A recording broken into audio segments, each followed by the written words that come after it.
ये complete wheel था, इसको भी तोड़ दिया गया। जो गौतम बुद्ध के पैर में चक्र बताया था, उसी के बाजू में हम देखेंगे एक आदमी फैन लेके खड़ा हुआ है।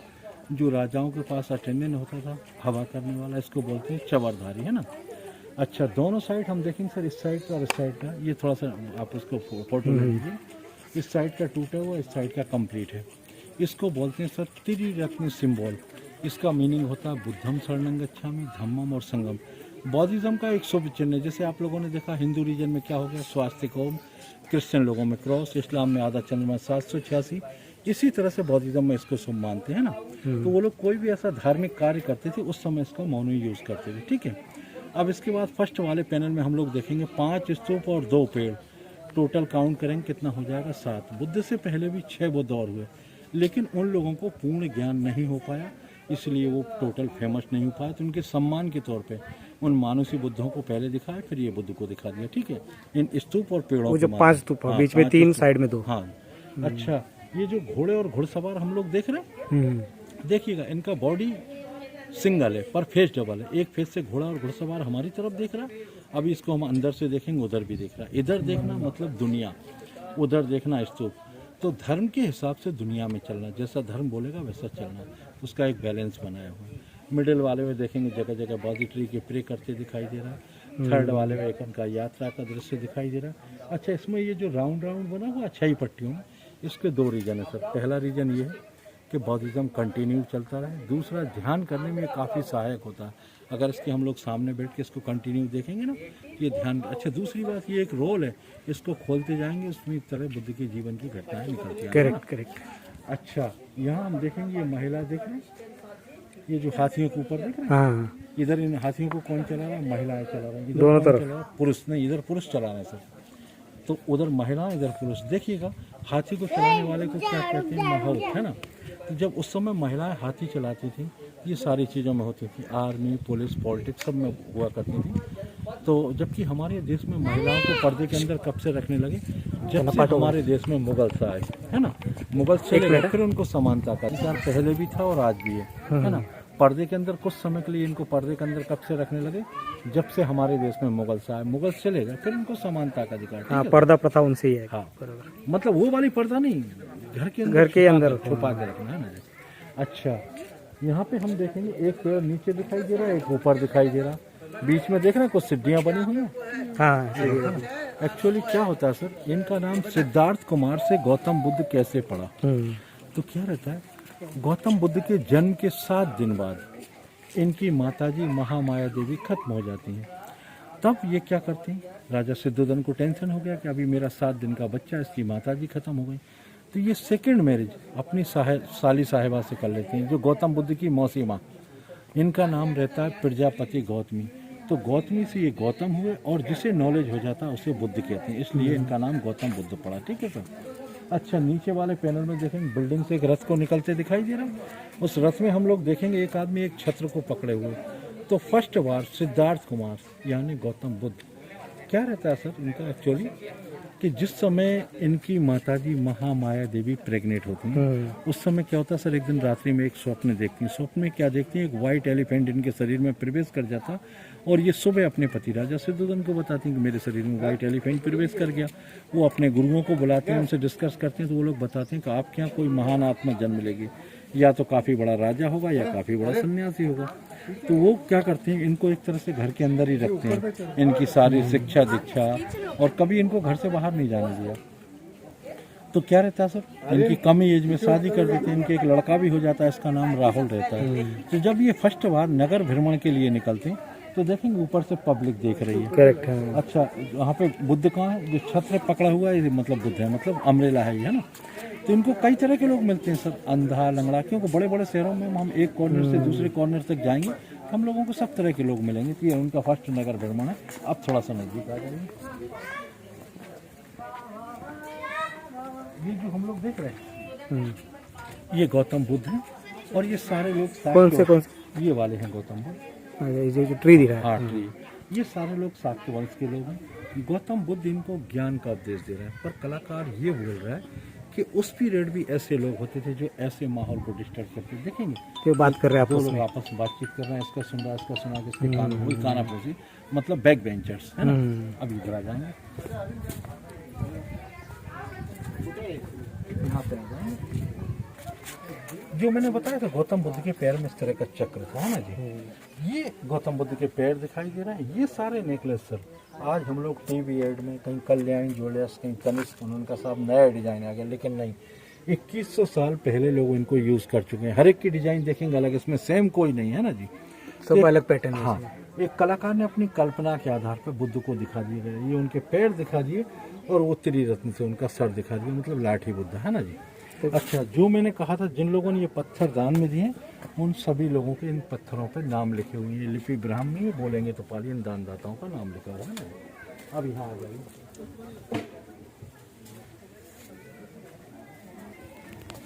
जो मैंने बताया था इन तोरण द्वारों को वेलकम गेट या स्वागत गेट, तो गेटों पे द्वारपाल खड़े हुए, इनके हाथ में कमल का फूल है। ऊपर भी हम देखेंगे लोटस, देख रहे हैं वो फूल लगा दिया। कमल लिखा है। हाँ।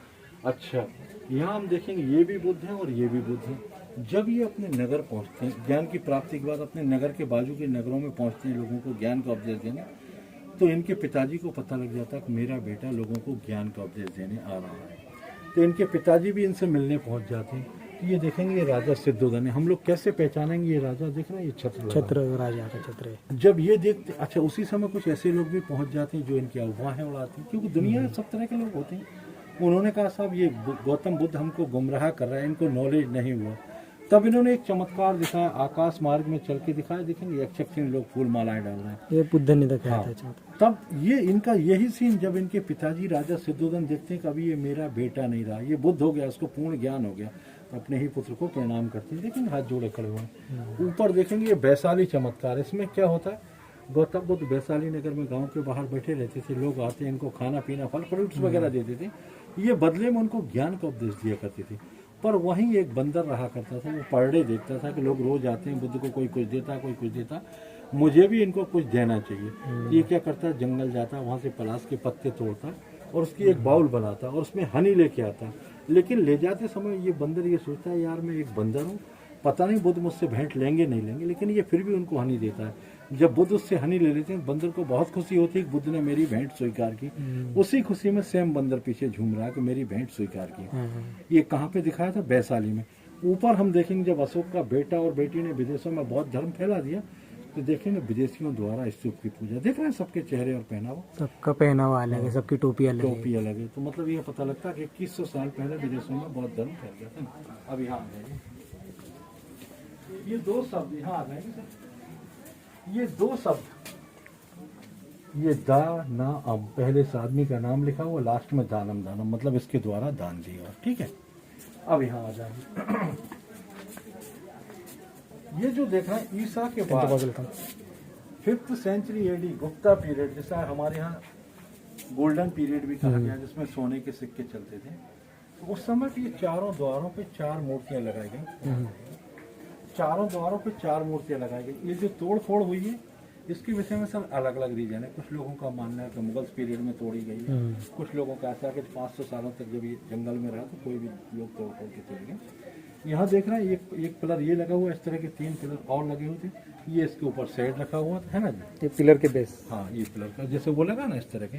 अच्छा, दूसरी बात यहाँ पे हम कर रहे हैं, दूसरी बात इसमें जो हम लोग हॉल्स देख रहे हैं, ये जो हॉल्स बने हुए, एक्चुअली ये हॉल्स क्यों बनाए गए? क्योंकि उस समय हमारे देश में सीमेंट नहीं होती थी। ये जो मसाला बनाया जाता था, इसमें खाने वाला गुड़, सन, उड़द, बेलफल, मेथी, चूना, ईंट पाउडर, भिंडी, इनको अलग अलग बर्तनों में सड़ाने के बाद इसका एक पेस्ट बनाते थे। तो देखिएगा उसमें चूना तो रहता ही था। तो सुंग के समय पे जब इसको लगाया जा रहा था, तो सुंग के इंजीनियर लोगों ने सोचा कि अगर बाई द वे बरसात का पानी इसके अंदर चला गया तो चूना क्या करता है, पहले तो पानी को सोख लेता है, इसके बाद उसको भाप बना के छोड़ेगा। उन लोगों ने सोचा ऐसा नहीं है ब्लास्ट हो जाए, इसलिए इसमें जगह जगह हॉल्स बनाए गए, ड्रेन किया उसको। हाँ, और यहाँ नीचे देखेंगे जिन लोगों ने ये पत्थर दान में दिए, उन दानदाताओं के नाम लिखे हुए हैं। यहाँ आगे भी आ जाएगी, बहुत सी जगह दिखाई, यहाँ भी देखेंगे, यहाँ भी देखेंगे, सब दानदाताओं के नाम लिखे हुए हैं। गिरी इसको भी तोड़ दिया ना, मतलब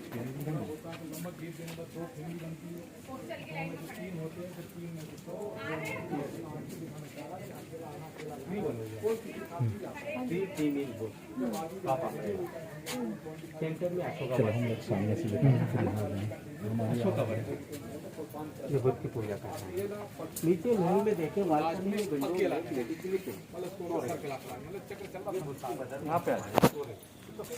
वही डब्लू के आकार में, त्रिशूल के आकार में, वही बौद्धिज्म का शुभ चिन्ह दिखाया गया है ना जी।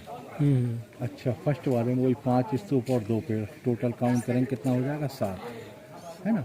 मिडिल वाले में देखेंगे सर 4 घोड़े इस साइड जाते दिखाई दे रहे हैं बीच वाले पैनल में, और चारों घोड़ों के ऊपर हम देखेंगे छत्र लगा हुआ है, और लास्ट वाले घोड़े के मुंह के पास देखेंगे 2 पैर बने हुए जो अभी हम देख के आए, उन पैरों में चक्र बना हुआ, एक आदमी झुक के उनको प्रणाम कर रहा है। उसी के नीचे फिर हम देखेंगे एक घोड़ा वापस आ रहा है, वापस आने वाले घोड़े के ऊपर छत्र नहीं है।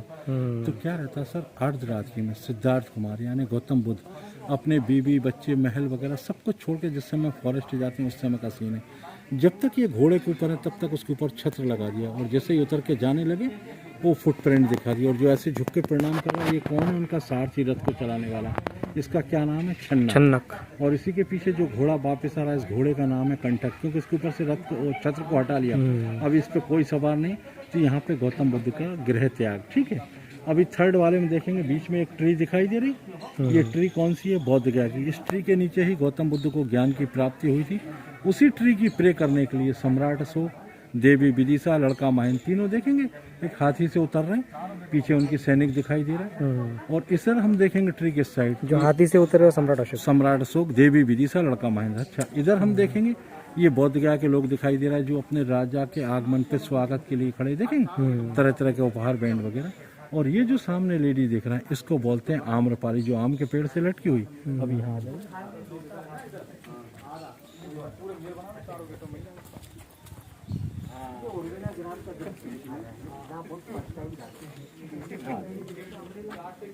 इसको हमने फ्रेंड से देखा, ऐसा लगा ये कपड़े नहीं पहने पर ये कपड़े पहने। दूसरी बात, उस समय देखिएगा सर, आज हमारे यहाँ कई लेडीज हेयर कटिंग कराती, बोलती हैं हम लोग मॉडर्न होगा या नए युग में आ गए, लेकिन नहीं, ये प्रथा 2100 साल पुरानी, जब लेडी भी हेयर कटिंग करती है, देखेंगे उसके बाल कटिंग एक लेवल में कटे हुए। हाँ, दूसरी बात, उस समय हमारे यहाँ फैक्ट्री मिल्स तो होते थे नहीं। अभी सोचिएगा एक ट्रांसपेरेंट कपड़ा कैसे बनाते होंगे, ना तो कोई फैक्ट्री थी ना मिल्स, कितना पतला धागा होगा, कितना पतला टूल्स होगा, और कैसे हाथ से बनाते होंगे।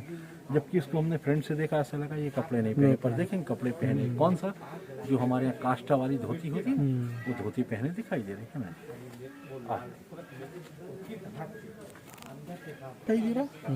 नीचे फिर देखेंगे एक महिला लेटी हुई है, उसके पैरों के पास देखेंगे एक हाथी का हेड दिखाई दे रहा है। ये वो स्वप्न वाली कहानी जो मैंने बताया था, जिस समय इनकी माताजी महामाया देवी प्रेग्नेंट होती हैं, स्वप्न देखती हैं जिसमें सफेद हाथी उनके शरीर में प्रवेश कर जाता है। और यहाँ नजदीक से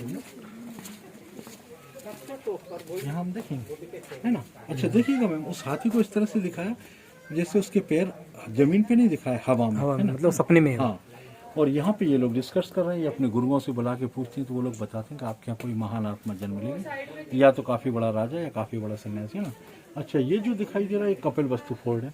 उन लोगों में एक नियम था, एक प्रथा थी कि जो पहली डिलीवरी होती थी वो मायके में, तो महामाया अपनी मायके जाती दिखाई दे रही, लेकिन ये वहाँ तक नहीं पहुँच पाते। जैसे ही नेपाल लुम्बिनी जंगल में पहुँचते हैं उधर बुद्ध का जन्म हो जाता है। ये जब ये मैसेज राजा सिद्धोधन के यहाँ था कि आपके यहाँ लड़का हुआ है, तो देखेंगे ये लोग बांसुरियाँ बजा रहा है, ये लोग बैंड बजा रहा है, एक तरह की खुशी मना रहे हैं। ठीक है, अब ये आ जाइए, ये बौद्ध गया की निरंजना नदी है, इसके किनारे कुछ समय के लिए बुद्ध रुकते हैं। उसी समय क्या होता है, बरसात होती है और बाढ़ आ जाती है। तो यहीं पे एक साधु, इनका नाम है उर्वेला काश्यप, इनका बोट डूबने लगता है, तब ये जोर से चिल्लाते हैं बचाओ, तब बुद्ध ने इस पानी के ऊपर चल के और उनको बचा के बाहर ले आते हैं। जब ये काश्यप देखता कि इतना पहुंचा हुआ साधु जो पानी के ऊपर चल रहा है, तो ये इनको झुक के प्रणाम करते हैं, कहते हैं आप कौन है, क्या है। फिर बुद्ध इनको अपना इंट्रोडक्शन देते हैं, इससे काफ़ी प्रभावित होते हैं। यहाँ पे भी देखेंगे बुद्ध को दिखा, ये राजा प्रसन्नजीत मिलने आ रहा है। ऊपर देखेंगे बौद्ध ट्री की प्रे करते दिखाई दे रहा है। और यहाँ देखेंगे सर, ये जो हम लोग देख रहे हैं ये गुप्ता पीरियड में लिखवा गया, अशोका के लगभग 700-800 साल बाद। ये ब्राह्मी, हाँ, लिपि ब्राह्मी गुप्ता ने लिखवाया है कि अशोका एक महान कार्य करके गए हैं। मेरा सभी उन दानदाताओं से और सभी राजाओं से ये निवेदन है कि आप लोग इनकी समय समय पे हेल्प करते रहें। किनकी? जो बहुत भिक्षु हैं, है ना। अब अशोका बोलते हैं मन्नोती स्तूप या बौटिव स्तूप। ये स्तूप इस तरह के होते थे। यहाँ की जो लोकल पब्लिक होती थी इसकी फ्री के लिए आती थी, मन्नत मांगती थी मेरा ये काम हो जाए, उनके काम पूरे हो जाते थे।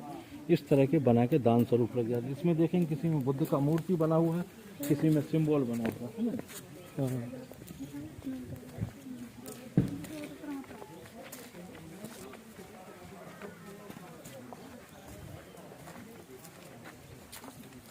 इसको बोलते हैं अशोका स्तंभ। अशोका ने ये कई जगह बनाया, सांची, सारनाथ, दिल्ली, कौशाम्बी वगैरह, पर जो हमारे नोटों पे लिया गया वो सारनाथ से लिया। तो इसका एक भाग वो गेट के पास लगा हुआ, मिडिल वाला ये, टॉप वाला ये तीनों एक ही सिंगल पत्थर था। और उसको कहाँ से लेके आ गए थे? चुनारगढ़ से, उत्तर प्रदेश से, जो लगभग यहाँ से 650 किलोमीटर दूर है। अभी सोचिए इतना मोटा 42 फीट लंबा एक सिंगल पत्थर वहाँ से यहाँ तक कैसे लेके आए होंगे। वहाँ पे स्तंभ उधर बनाया था, इधर आके नहीं, इधर आके बनाया था, पत्थर लाए थे। 42 फीट लंबा इतना मोटा कैसे लेके आए होंगे। ये लोगों ने क्या किया, जो मैंने आपको स्टोरी में बताया, यहाँ पे पास में बैतवा नदी है, नदी के रास्ते से उसको यहाँ पे ले आए थे। और फिर एक ही सिंगल पत्थर में वो लोगों ने 4 शेर बनाए। उसके नीचे ऐसा चूड़ी बनाया, इसके अंदर चूड़ी बनाया और उसको ऐसे रख के कर देते। देखेंगे अंदर चूड़ी बना हुआ है। तो देखिएगा उस समय का टेक्नोलॉजी देखिएगा कि कैसे वो लोगों ने अंदर थ्रेड, जबकि आज तो हम लोग थ्रेड करके लाए उन्होंने। हाँ, लोहा या प्लास्टिक में थ्रेड बनाते हैं। दूसरी बात, यहाँ पे ये कंप्लीट खड़ा हुआ था। एक लोकल जमींदार आया, उसने देखा ये पत्थर अच्छा है, इसको तोड़वा दें। क्यों तोड़वा दें? क्योंकि उस समय हमारे देश में फैक्ट्री या मिल्स नहीं होते थे। आज जो हम लोग सोयाबीन, मूंगफली, सरसों का तेल खाते हैं, पूर्वज लोग कैसे बनाते थे? कोलू से। तो अगर आप लोगों ने कहीं कोलू देखा हो, या तो इसी तरह के मोटे पत्थर से बनाया जाता था, लकड़ी जिसमें एक बैल को जोतते थे, वो राउंड लेता था। वो जमींदार पढ़ा लिखा नहीं था। जैसे ही उसने इसको तोड़वाया, ये पूरा गेट के ऊपर गिरा और ये गेट नीचे गिर गया। लेकिन इसमें वेट ज़्यादा होने की वजह से वो यहाँ से नहीं ले जा पाया। तब मार्शल जी ने प्लेटफॉर्म बना के इसके 2 पार्ट ये रखवा दिए और इसके जो 4 शेर हैं नीचे म्यूजियम में रखे हैं। ठीक है। और ये श्रीलंका की लिपि, इसको बोलते हैं सिंघली, क्योंकि यहाँ पे श्रीलंका के काफ़ी लोग आते हैं।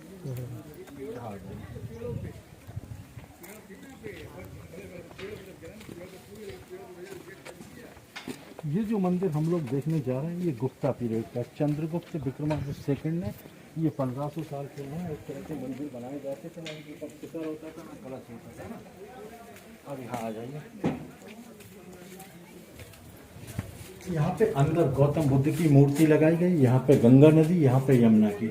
ये लोग अंदर जाने से पहले ऐसे गंगा यमुना को टच करते थे, फिर अंदर एंट्रेंस करती थी। लेकिन इन सारी मूर्तियों को बताते मुगल पीरियड में तोड़ दिया गया और यहीं दफन करके चले गए। बाद में मार्शल जी ने खुदाई करके निकाला। अब ये सारी मूर्तियां म्यूजियम में देखने को मिलेंगी। अभी ये जो बाहर वाला म्यूजियम है यहीं पे मिलेगी? नहीं, नीचे पहाड़ी के नीचे। अभी इसमें गुप्ता पीरियड की एक और सबसे बड़ी पहचान बताता हूँ। अगर इस तरह का स्ट्रक्चर कहीं आप देखें, समझ जाएंगे गुप्ता। पहले तो ये चारों कॉर्नरों पे 4 बना दिया, इनको गिनेंगे 8 हो गया, इनको गिनेंगे 16 हो गया, उल्टा लोटस। और इसमें जो शेर लगे हुए, जैसे ये शेर देखेंगे या ये देखेंगे, जितने भी शेर लगे हुए हैं सब शेरों की बॉडी डबल है पर फेस सिंगल है। देखना, इधर से भी बॉडी बना दी, इधर से भी, लेकिन चेहरा सिंगल। अच्छा। तो इनमें से कोई भी कला अगर आप कहीं देखें, समझ जाइए गुप्ता पीरियड का है ना। तो देख रहे हैं ये 7वीं सदी 7th सेंचुरी एडी राजा हर्षवर्धन ने इसको बनाया था। और ये कितना पुराना? 1300 साल पुराना है। इसकी सबसे बड़ी विशेषता ये है कि ये जमीन में नीचे नहीं गड़ा, ऊपर रॉक के ऊपर रखा हुआ है। ये पर रुका कैसे? ऊपर जो हम लॉक सिस्टम देख रहे हैं ना, इसके सहारे रुका हुआ है, ब्रेसिंग लगाई है। और इसके ऊपर ऐसा लकड़ी का छत हुआ करता है जो समय के साथ नष्ट हो गया।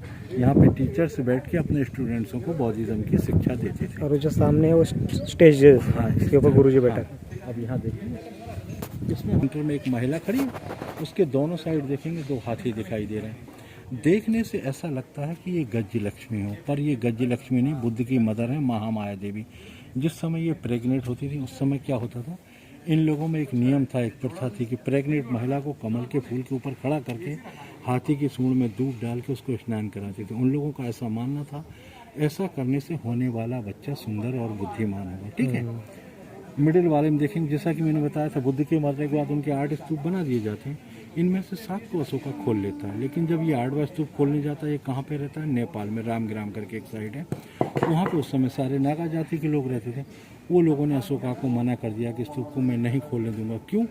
क्योंकि हम सारे लोग बौद्धिज्म को मानते हैं और अगर खोलना है तो पहले आपको हमसे युद्ध करना पड़ेगा। लेकिन कलिंग युद्ध के बाद अशोका ने युद्ध लड़ना छोड़ दिया, तब इसको नहीं खोलता, इसकी पूजा करता और अपनी सेना को वापस ले जाता है। तो देखेंगे मिडिल वाले में रथ के ऊपर अशोका को आते दिखाई दे रहा, हाथियों के ऊपर उसकी सेना दिखाई दे रही, फिर वही पूजा कर रहे हैं। अभी नागा जाति के लोगों को कैसे पहचानेंगे, सबके ऊपर ऐसे नाग दिया है। अच्छा, थर्ड वाले में देखेंगे ये किन्ने बनाया था, आंध्रा के शासक ने, राजा गौतमीपुत्र सतकर्णी ने। तो आप लोग साउथ वगैरह कभी गए हों आंध्रा साइड, तो आज भी उधर क्या होता है कि जब उन लोगों का कोई खास फेस्टिवल होता है तो एक लंबा वाद्य यंत्र बजाते हैं और उस वाद्य यंत्र का नाम है नादेश्वरम। तो देखेंगे एक इधर से बजा रहा है, एक इधर से, बाकी सारे लोग फूल माला। अच्छा, ये जो 4 शेर हैं इसकी कॉपी की गई, क्योंकि इससे पहले 200 साल पहले अशोका पिलर लगाया हुआ था। अच्छा, इधर देखेंगे ये सारनाथ का डियर पार्क, यहाँ पे गौतम बुद्ध अपना पहला ज्ञान का उपदेश दे रहे हैं ना। वो जो चक्र है ये गौतम बुद्ध हैं, ये लोग उनका ज्ञान का उपदेश सुनने जा रहे हैं। ये मृगदाव बोलते हैं। हाँ, मृगदाव। इधर हम लोग देखेंगे ये पूरा गेट नीचे गिरा हुआ था, इसका इतना भाग मार्शल जी को नहीं मिला क्योंकि उस समय लोग लेकर आए हुए मकान वगैरह। तब मार्शल जी ने ये नकली पत्थर लगा के इसको खड़ा किया। कहानियाँ इसमें क्यों नहीं बनवाई, क्योंकि वो खुद नहीं जानते थे इसमें क्या कहानी, इसलिए इसको प्लान छोड़ दिया। ठीक है, सामने देख रहे हैं ये जो छोटे छोटे रूम्स बने हुए, ये जस्ट लाइक एक हॉस्टल है। इसको किसने बनवाया था, अशोका ने। इसी में उसका बेटा और बेटी जो सेकंड वाइफ देवी विदिशा से हुए, संघमित्रा और महेंद्र को यहीं पे बौद्ध धर्म की शिक्षा दी जाती है और यहीं से उनको श्रीलंका भेजा जाता है। ये और ऊंची थी, इसके ऊपर लकड़ी का छत था जो समय के साथ नष्ट हो गया। और उसके पीछे हम लोग देखेंगे एक गोल पत्थर दिखाई दे रहा है जहाँ ऐसा पाइप लगा हुआ है, वो एक बाउल है, एक कटोरा। ये सारे बहुत भिक्षु लोग क्या करते थे, गाँव में जाते थे, वहाँ से भिक्षा मांग के लेके आते थे। भिक्षा में जिसको जो मिला ला के उसमें डाल दिया, इसके बाद उसको मिलाया। ऐसा नहीं किसी को सूखा रोटी और किसी को स्वीट, जो भी मिलता था पहले उसको मिक्स किया, अपने गुरु को खिलाना, इसके बाद वो लोग खाया करते। ठीक है सर।